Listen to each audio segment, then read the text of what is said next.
Hello and welcome to the Columbus Metropolitan Club. I'm Steve Marks, Chair of the CMC's Board of Trustees and President of Hannah News Service here in Columbus. It's great to see everyone here today. We are live streamed today thanks to our live stream partners, the Columbus Dispatch and PNC.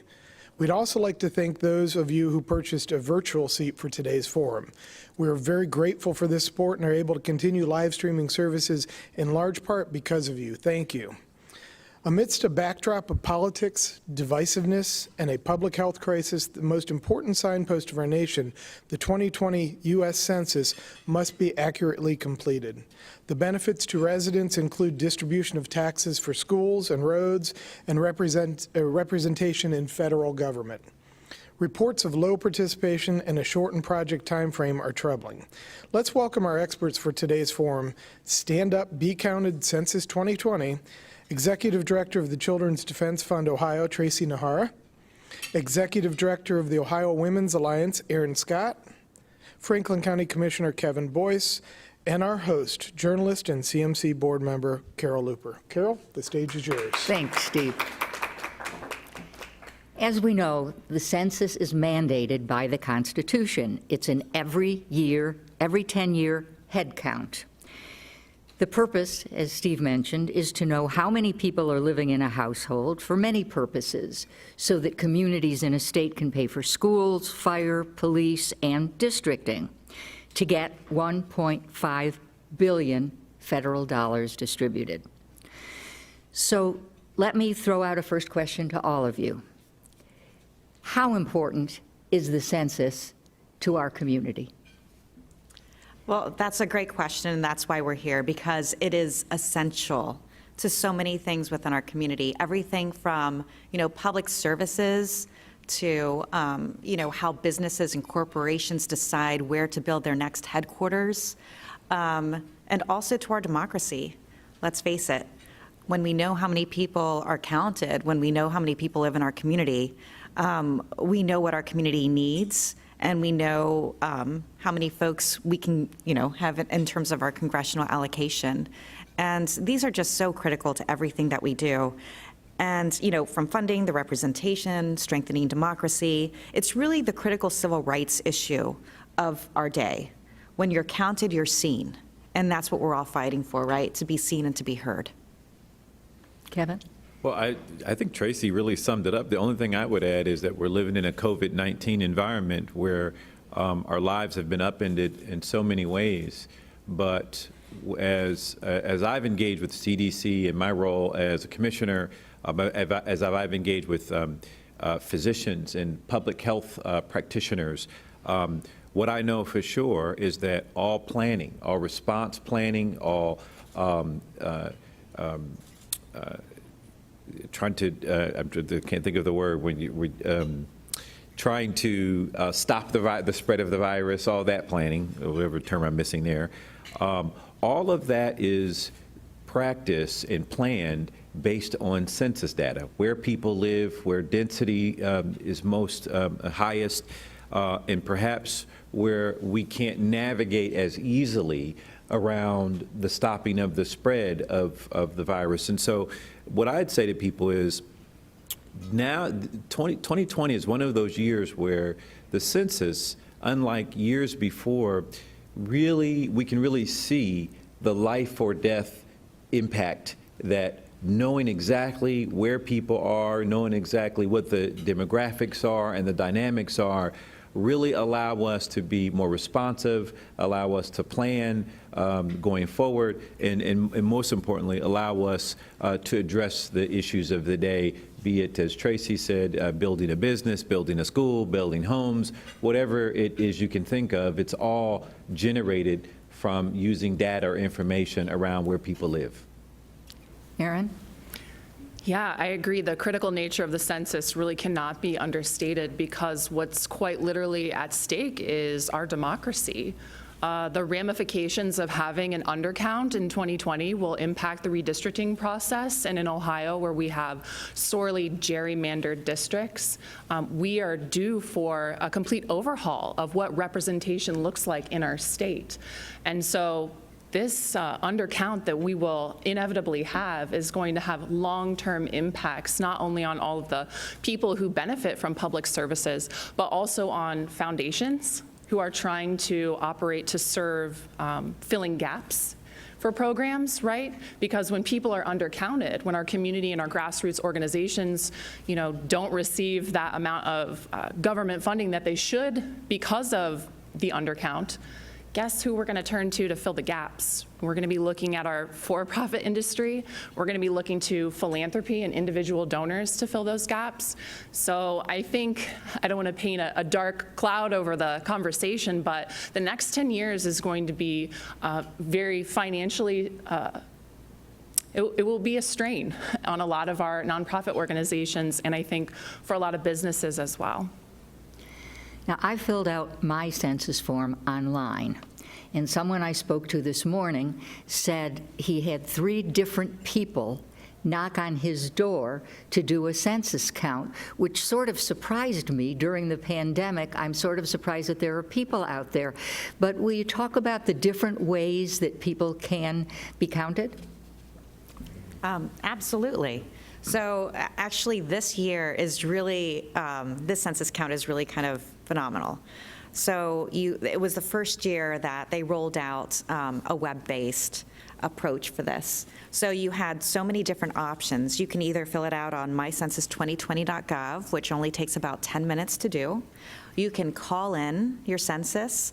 You can fill out through paper form, or an enumerator could potentially come to your door. It sounds like your friend got a little extra love there, and help you fill it out. But I mean, they've really tried to make it as easy as possible, and so many different modalities of doing it.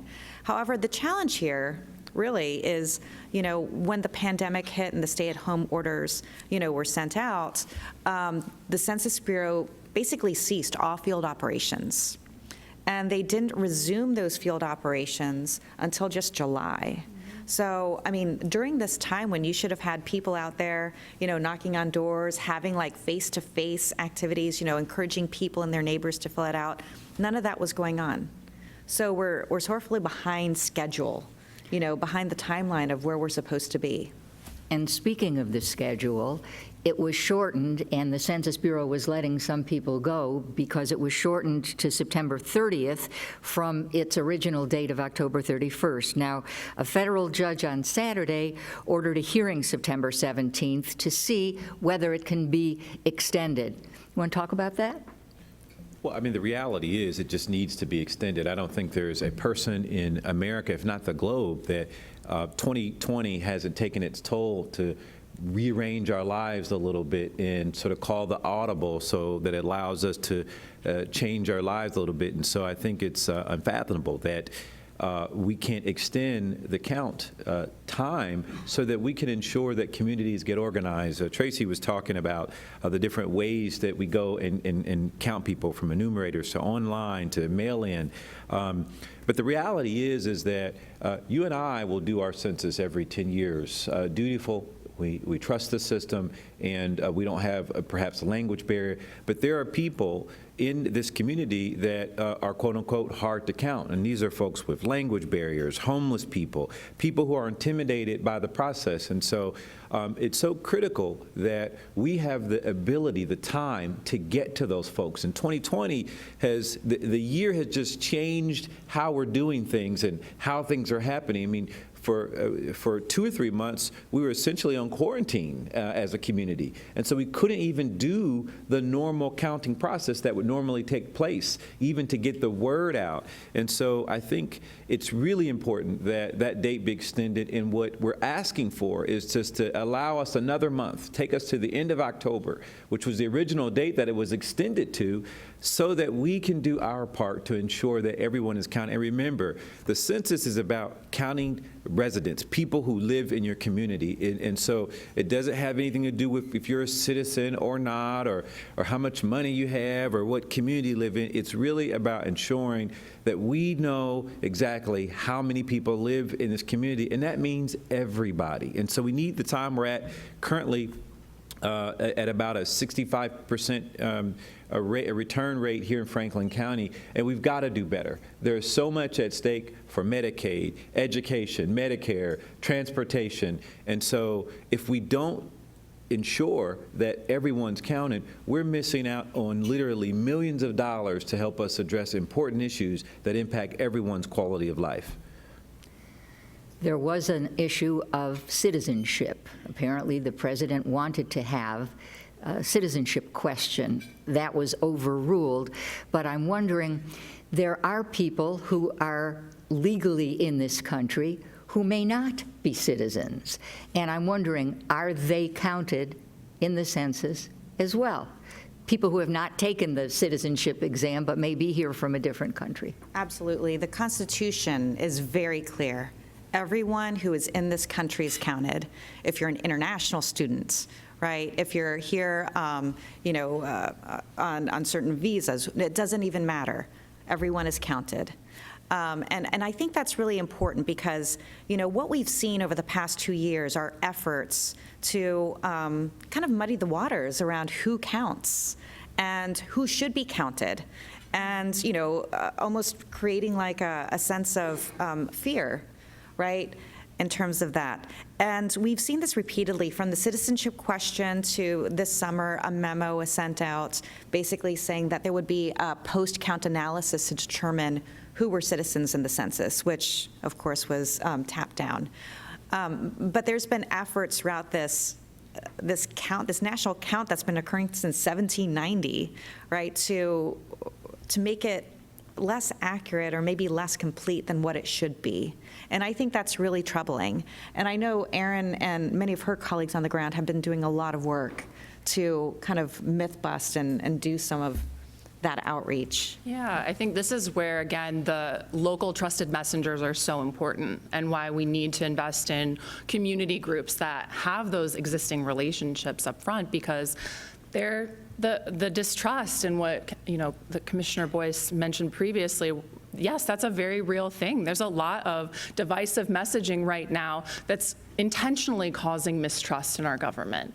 And so we rely very heavily on the local people who have authentic, real relationships to go out and knock doors or make phone calls or send emails and say, hey, I know you've been hearing a lot of things, but here's what we're really going to do with this information. So absolutely, I think that our local groups deserve a lot of credit for the counts that have been made in Ohio.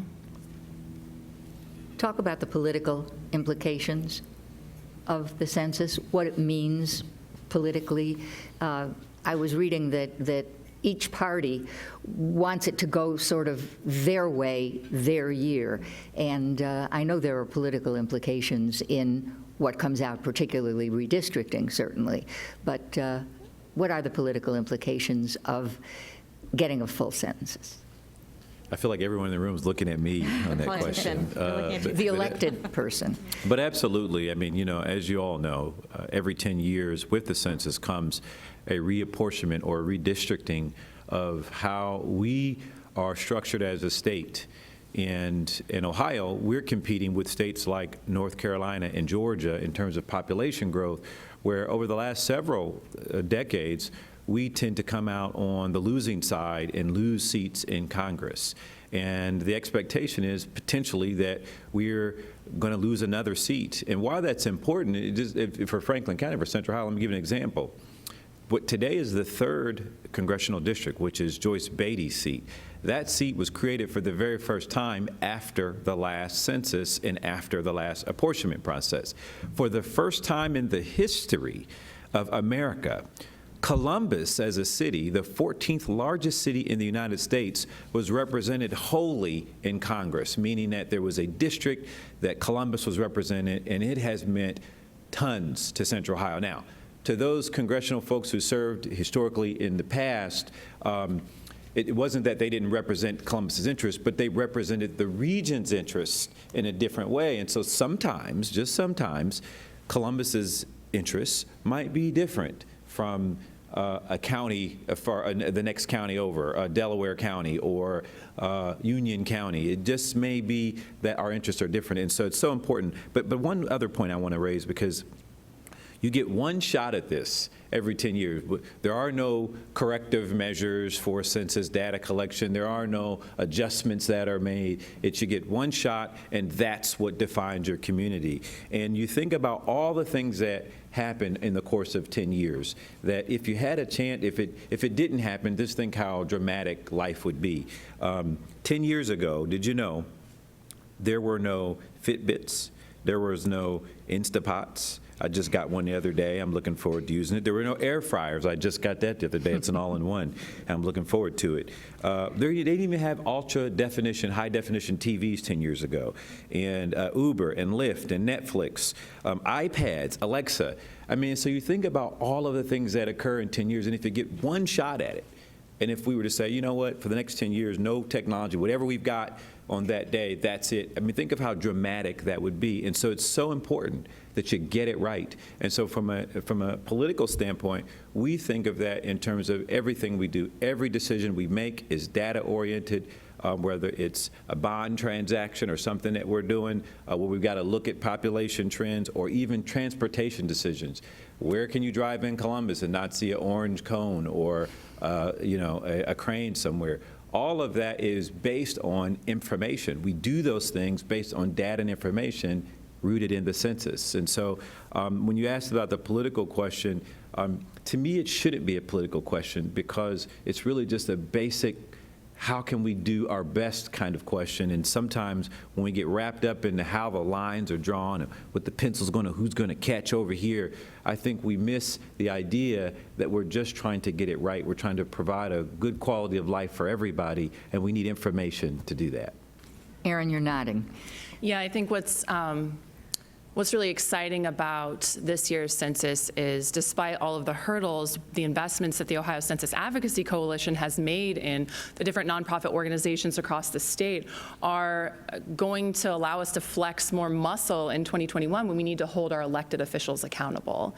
And so by investing now in those different nonprofit organizations who built all of those relationships in communities, and now they're kind of gathering together like what's next, and then we'll do a good push for getting out the vote. And in 2021, we'll be ready to be a part of the process, because it will require public oversight because of the BPC, Aaron, I'm telling myself, because of the maps that were drawn 10 years ago that are not representative. So yeah, I'm very excited about in 2021 how our nonprofit organizations and community groups are going to show up to make sure that there's actually a fair process. Yeah, and the political ramifications of the undercount are so real. And right now, at this moment of time, we are behind where we were in 2010 in terms of the counts. So there's a lot of work we still need to do. And we have 3 weeks at this point to get it done, which is not a lot of time. And what's at risk is, we're not going to be counting a lot of our minority communities, a lot of our rural communities, and a lot of our children. So I'm not sure if you guys know this, but children under the age of 5 were the most missed population in the 2010 census. So, if you have, a little baby right now, an infant, they're not going to, and they're not counted, they're not going to have another shot at being counted until they're in 4th or 5th grade. So we need to make sure that all their voices are represented. Not just for right now, but for the next 10 years. So every single person that we're missing will basically cost us, we're leaving between $1,200 and $1,800 in federal funding on the table. And so there was an analysis done by the Urban Institute that projected Ohio losing out on around $850 million if we basically had the same count performance as we had in 2010. Which is really significant. I mean, it's probably a greater amount now. So, there's so many reasons why we need to get this right. And, politically, funding-wise, representatively, et cetera. Well, it concerns me about all of the people who are being displaced by the fires, by the floods, and I know that that's going to make it very hard to count them. I know the census asks for every single person who lives in your house, no matter what age. Have any of you seen any efforts? Of course, this judge's effort to perhaps extend it might be helpful because people might be getting into their homes. But I know there are people who are worried about their information getting out. And how does the census protect everybody's information? People can get hacked. Well, there's, from what I've been told, and I do trust our regional census representative, Rose Simmons, she's wonderful. The census is safe. Your information is private. There's federal laws that protect your individual information for over 70 years, and there's some pretty stiff federal penalties if any of that information's ever divulged by anyone who would have access to it, whether it's the enumerator or someone working, in DC at a Census Bureau or one of the regional offices. So I think that there are adequate, tools in place that would make sure that everyone's information's safe and private. For a long time, for a very long time into the future. I think that sums it up. I mean, I believe that there's always risk in technology security, but the system is designed where the information can't be shared. Even other federal agencies don't have access to the detail of census. You get the numbers that are produced are cumulative numbers, and so it gives you the broad stroke picture of how many people live in an area and not so much the detail. And I think people, there's an element of trust that the public has to give the system to allow for that collection. And that's work we've got to do a better job at. As elected leaders, that's as much the challenge as actually doing the enumeration, and that's ensuring that people trust our system, that they can count on us to protect them as we collect information, and it may where people may feel vulnerable because of the information that the census is collecting. But the other thing about the census data that I like, it's 10 questions. It might be 9 questions, but I think it's 10 questions. It takes literally 3 minutes to do, and it asks just the very basic information. So they don't know much about me other than I live in Columbus. I live in downtown Columbus, and that I'm an African American, which I want them to know. I want us to have a count on how many African American males live in downtown Columbus. Yeah, I want to know that. I may want to know that as an elected official. You may want to know that if you're deciding if you want to move in the neighborhood, what the diversity is like in the community. So, I think it's one of those things where we've just got to do a better job in ensuring that people trust what we're doing with the information. And is there a way to verify the truth of the answers? I know there was some concern about people fearing that immigration might get a hold of these statistics, and therefore they're not going to fill it out accurately. But you're saying that it's safe, the information is safe and protected. Yeah, it's absolutely safe, and there is no citizenship question. No one can access individual responses to, come and check up on people. So, those are all really just, myths that I think are designed to instill fear and maybe, force an undercount. Talk about the process and where all of this information is collected and how it is collated. Anybody?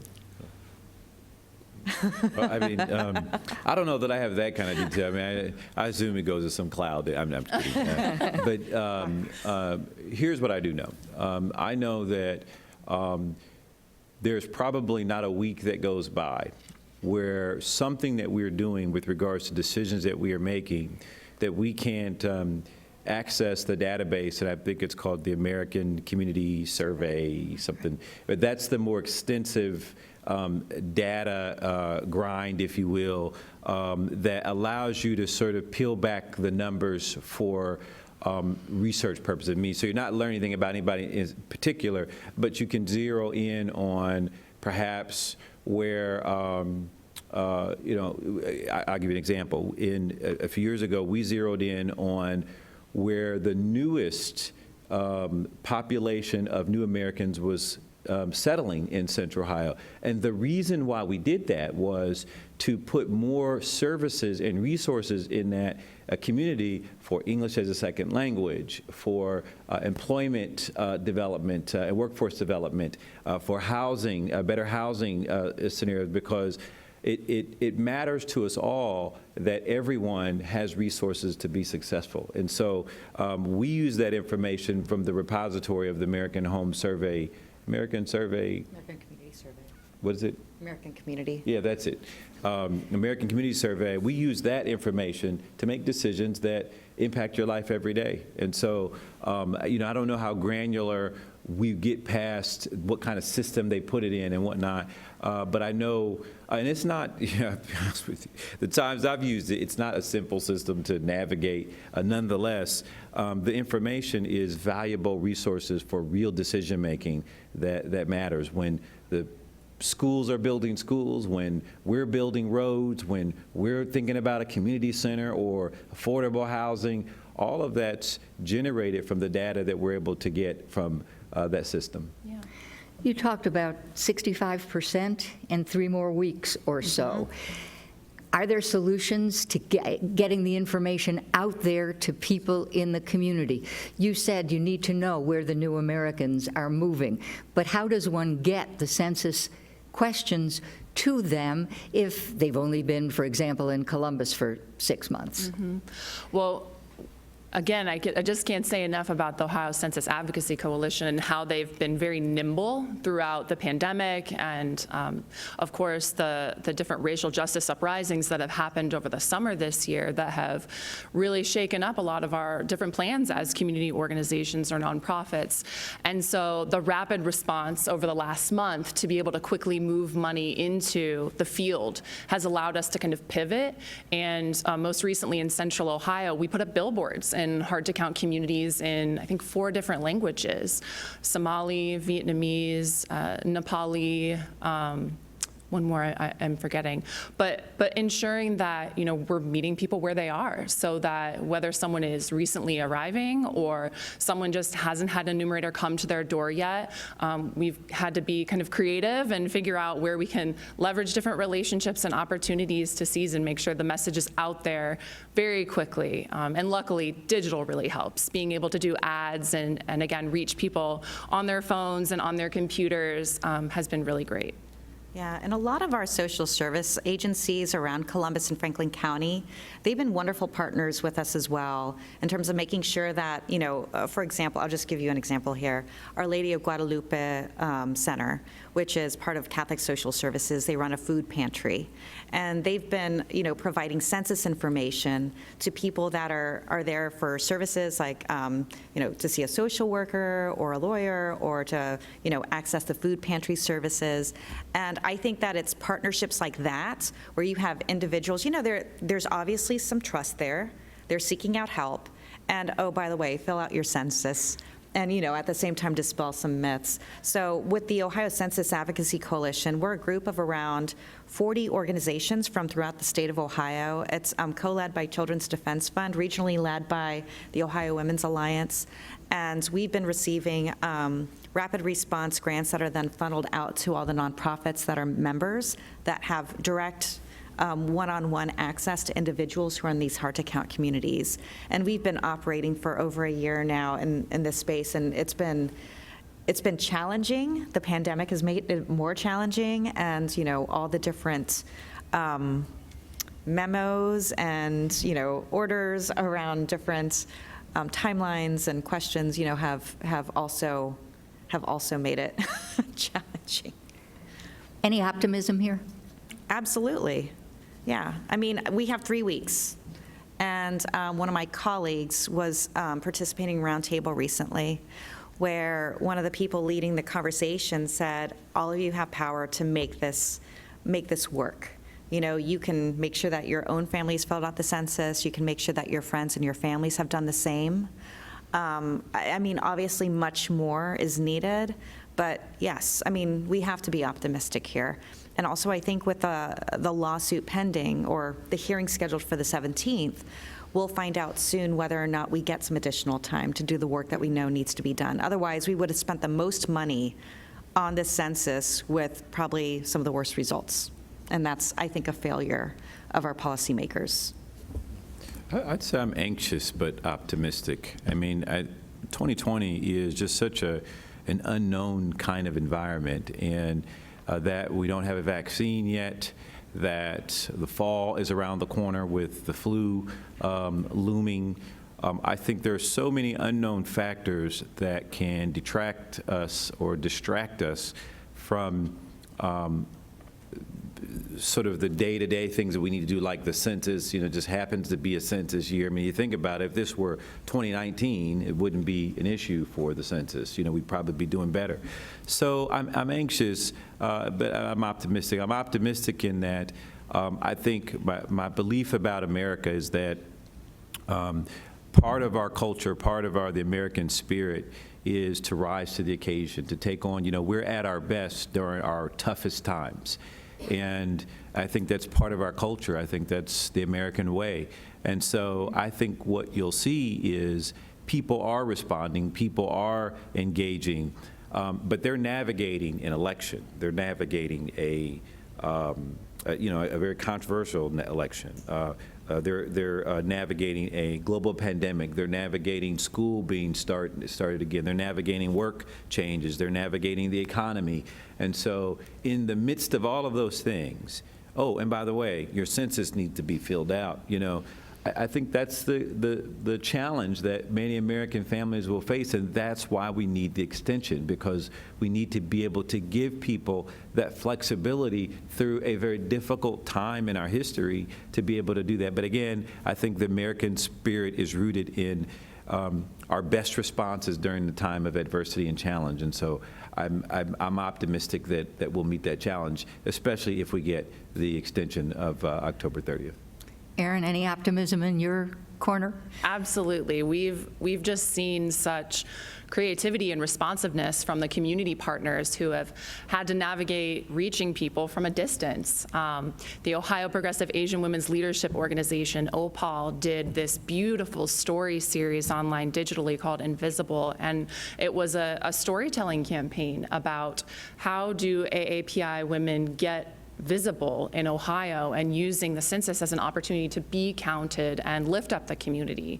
The Delta Sigma Theta sorority, the Columbus chapter, has been doing caravans and had iPads out to collect information, or people can fill out the census right here, right then, and driving into the communities where they have relationships. So I really resonated with me when Commissioner Boyce said we rise to the occasion. We've absolutely seen our partners rise to the occasion. We're going to go to questions from the audience and our other audience in just 1 minute, our viewing audience. But one more question. Who are the underserved communities that should be concentrated on? We have quite a number here in Central Ohio, and actually the Census Bureau has a map that can show you the census tracts where the lowest response rates are. But they really zero in on communities of color. Let's see, our immigrant communities. And if you look at the Columbus map, everyone knows what I'm talking about when I say the inverted T, right? That area that has predominantly our concentrations of highest poverty. Those are the areas of the city, that we need to concentrate on, because our low response rates do follow that pattern as well. Yeah, I think Tracy summed it up. Those living in poverty, new Americans, people with language barriers. But I think it's also oftentimes a function of, like I was saying earlier, you've got a single mom out there with 3 kids, and she's hustling to get to job 1 or 2.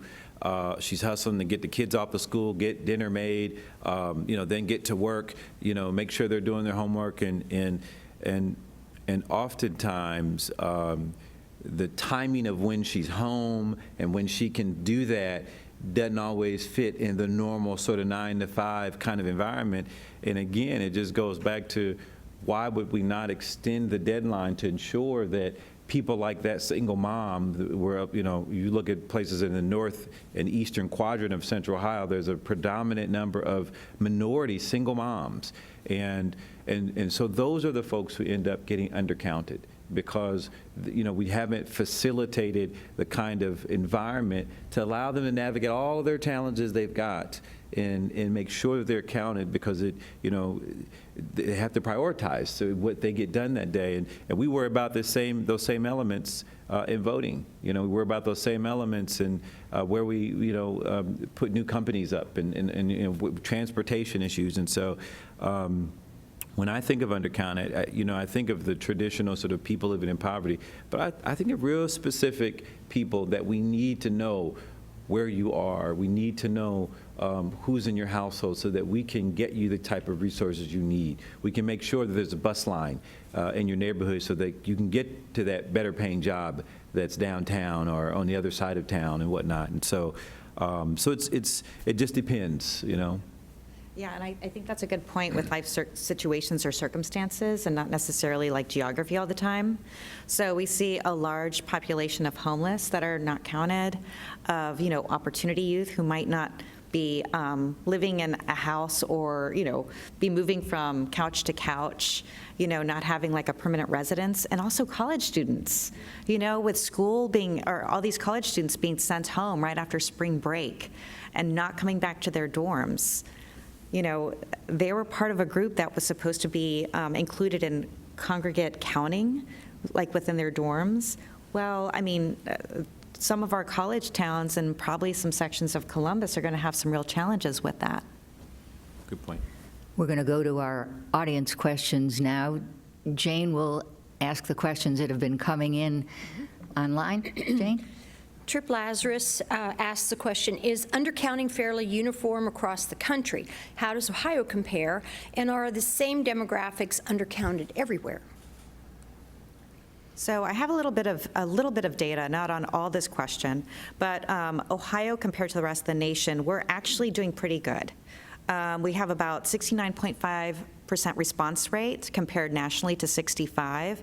However, no, I have to say that there is a range, and Ohio is probably doing much better than most states in terms of its counts. A lot of our southern states are struggling with their response rates, and also within every state, it's not evenly distributed who's being undercounted, who's not. So a lot of our suburban areas have very high counts. I believe Medina County has one of the highest, and Delaware County as well, where our central cities and our rural and Appalachian areas are really struggling. But I'll just say it too, and I want to say hi to Trip Lazarus. I hope all is well. But the only thing I'd add is that I don't want to. So the country is still growing, and it's growing at a faster rate in particularly the southwestern region. And so what happens is, Ohio is still growing. We're still getting numbers. We're just not growing at the rate that some of the southern states are. Particularly the southwestern states. California, Texas, they'll pick up congressional seats, multiple congressional seats after the census. And so, there's an undercount that goes on everywhere, but it's especially stressful for Midwestern states where, we don't have the same type of growth surges that some of those southern states are. So even though we may do a better job of undercounting slightly than some of those southern states, they're growing at such a faster rate than us.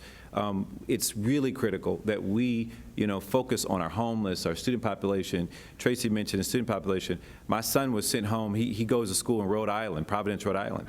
He was sent home right when the spring started, so before the count started. And so he just went back to school this past week, and so I don't know where he's going to fall in that count. Yeah, he's counted the household, but also, now, and I guess he would have been counting the household because he was here at the time, but really he lives in Providence, Rhode Island, and so what it does is just all this year has skewed the way we are collecting data even, and I just think, again, I hate to keep pounding the board about the extension of the date, but it's critical for places like Ohio because we're in a very fierce competition with, Georgia and North Carolina and other southern states for that, the congressional representation. And I want to remind you that the microphone is open to anyone in the room who wants to ask a question as well. Jane? And if you don't ask a question, we'll ask you questions. So be ready. I didn't want to ask for a show of hands on how many people have filled out their census form. I just wasn't going to do that. I have. Jane? I have. Kathy Kendall asked the question, are there any plans in place to get numerators back out there to knock on doors, masks and distances away from the front door? It's my understanding from our conversation already that they're already out there. Are the same number out there as at the beginning? You said they were called back and then now they've gone out. Has that workforce been reduced? You know, I've heard news reports that the original plan was to have about 1 million numerators out there, and that the Census Bureau has not quite met that goal, in fact, by a significant amount. And with the pandemic, of course, it's created even more challenges in that individuals, especially senior citizens who in the past have made up a large core of enumerators, they don't want to participate for good reason, you know, especially if they don't feel like the safety equipment is there for them to do it. So no, it's not anywhere near where it needs to be, which really means that, you know, all of us need to, in our own way, you know, step up and reach out to people. So this question's from Eric Brown, but I think we've already answered part of it. Is there any chance of extending the deadline for the current census? Are efforts still continuing to do so? And I guess I'll add the piece of it. It's my understanding that once a census is declared finished, that there's about 3 months of calculation. So if the deadline gets moved back, will that 3 months also be moved back? Or however long it takes? Am I understanding the Yep. process? It'll have to. And there is legislation that's been introduced. I believe it was introduced in May to extend the census by about 120 days. It has not been acted on. And I know that there is a national effort from a bunch of different organizations, the National Urban League, NALIO, many different groups, trying to exert pressure on their congressional delegation to take up that legislation and get it passed as soon as possible. Can you talk a little bit about the pros and cons of having a question on the census about citizenship or not? I never quite caught all of the nuances of why that was so such a horrific question to ask.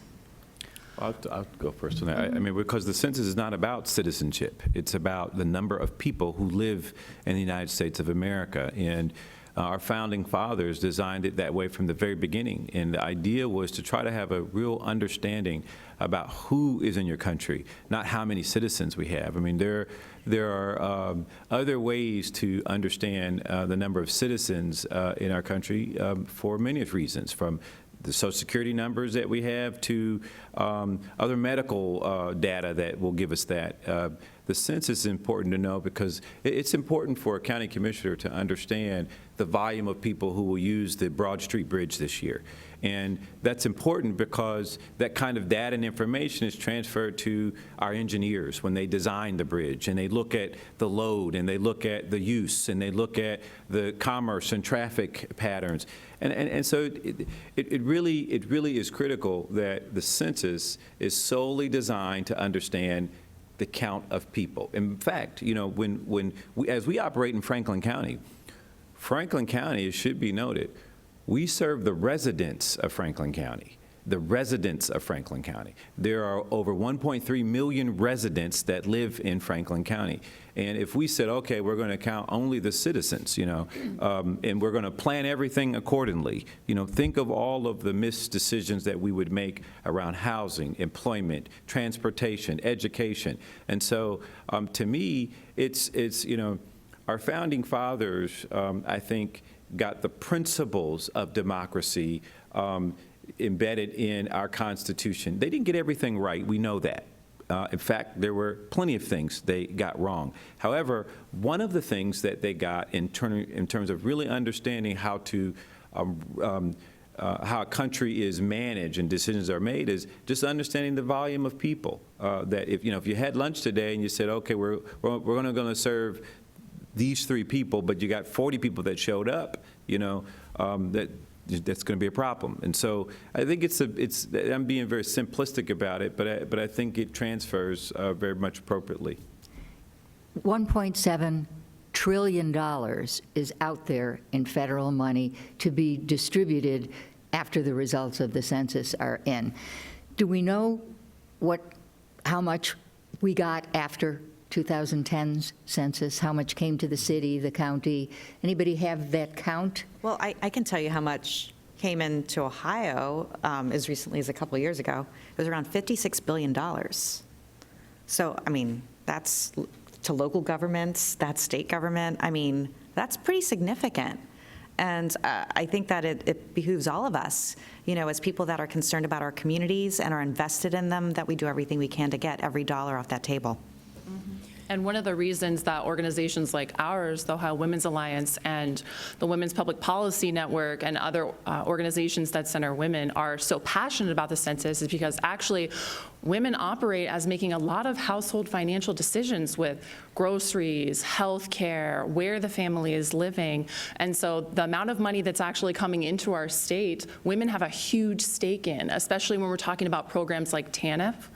Temporary assistance for needy families, making sure that our public schools are strong. So, yeah, we've all got a big stake in the census.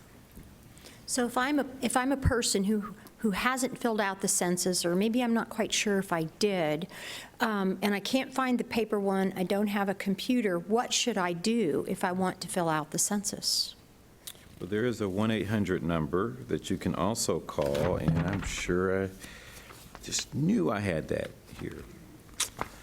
If I went to my library, would they know how to help me? Or if I went to a social services agency, would they know how to help me? Yeah, in normal times, you would just be able to go to your library and they'd have census kiosks. They do this every decade. Unfortunately, with them closed now, that's not necessarily something available. But, I mean, you should be able to, simply look up the Census Bureau's number, call the number, and be able to, fill out your census. Or if you have access to a smartphone or computer, you could go to mycensus2020.gov. And it literally takes like no more than 10 minutes, or maybe even 3 minutes. I mean, it's really simple to do. And does that provide So me? I do have that 800 number, that toll-free number. It's 844-330-2020, 844-330-2020. And then a number of apps have taken on the access point for census. So when sending someone a Cash App, my son could appreciate this. You can use the Take the Census as a note or Venmo payment and use Take the Census. And there's another app, I don't know what that app is, but on PayPal, reminder to take the census. And so I think everyone's getting involved, and so there are a variety of ways. You just gotta want to do it. And whether you have internet access or not, certainly the toll-free number is something that hopefully most people can access. So the real paradox is a lot of the people who aren't being counted perhaps are the folks who may benefit from the services that would be coming into our community. Exactly. You're really highlighting the disparity of who needs the money the most and the poor relationship that folks have with our government. And so I think, again, if this is about restoring democracy and making sure that there's equal representation, we need to seize this opportunity to continue building community relationships to ensure that we can rebuild that trust, because we haven't earned it. Great. I hope you found today's forum interesting. Obviously, the theme of today is stand up, be counted. It just impacts so many facets of our life. And so, thank you for all the work you guys are doing on that. Next week, we will explore the still booming real estate and construction sector in the region with the editor-in-chief of Columbus Business First, Doug Buchanan, and a new board member at CMC this fall. Thanks to our live stream partners, PNC and the Columbus Dispatch, and to our online virtual seat patrons, thank you. A special thanks to our speakers, Tracy Najera, Aaron Scott, Commissioner Kevin Boyce, and of course, Carol Looper. We hope to see you again soon, but until then, be well and stay safe.